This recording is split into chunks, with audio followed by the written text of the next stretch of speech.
The great air battle, which has been in progress over this island for the last few weeks, has recently attained a high intensity. It is too soon to attempt to assign limits either to its scale or to its duration. We must certainly expect that greater efforts will be made by the enemy than any he has put forth. Hostile airfields are still being developed in France and the Low Countries, and the movement of squadrons and material for attacking us is still proceeding. It is quite plain, sir, that Herr Hitler could not admit defeat in his air attack on Great Britain without sustaining most serious injury.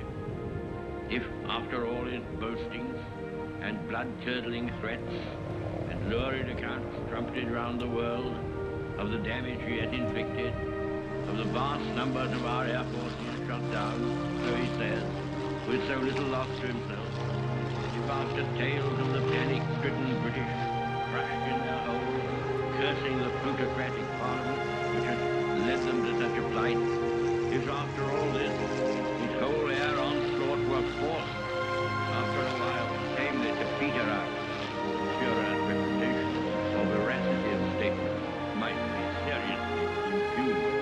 We may be sure, therefore, that he will continue, as long as he has the strength to do so, and as long as any preoccupation he may have in respect of the Russian Air Force allow him to do so. On the other hand, the conditions and course of the fighting have so far been favorable to us. I told the House 2 months ago that whereas in France our fighter aircraft were wont to inflict a loss of 2 or 3 to 1 from the Germans, and in the fighting at Dunkirk, which was a kind of no man's land, a loss of about 3 or 4 to 1, we expected that in an attack on this island we should achieve a larger ratio.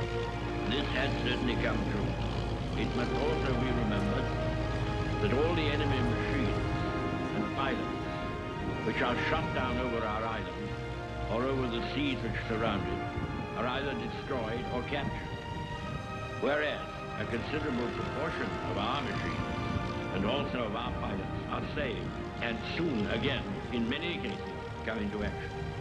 The gratitude of every home in our island, in our empire, and indeed throughout the world, except in the abodes of the guilty, goes out to the British airmen who, undaunted by odds, unwearied in their constant challenge and mortal danger, are turning the tide of the world war by their prowess and by their devotion. Never in the field of human conflict was so much owed by so many to so few.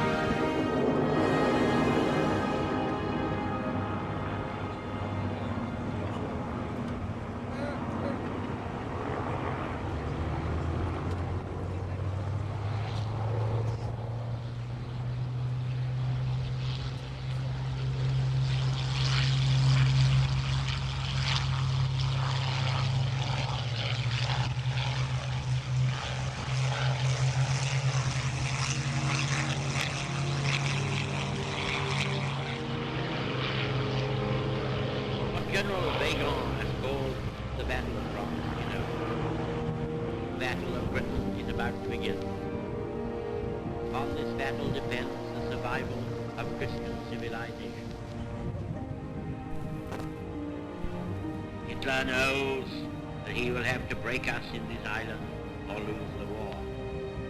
We can stand up to him, all Europe may be free, life of the world may move forward to grow under his plan. But if we fail, then the whole world, including the United States, including all that we have known and cared for, will sink into the abyss of a new dark age, made more sinister, perhaps more protracted by the lights of perverted science. Let us therefore brace ourselves to our duty. So bear ourselves if the British Empire and its commonwealths last for 1,000 years, men will still say, this was their finest hour.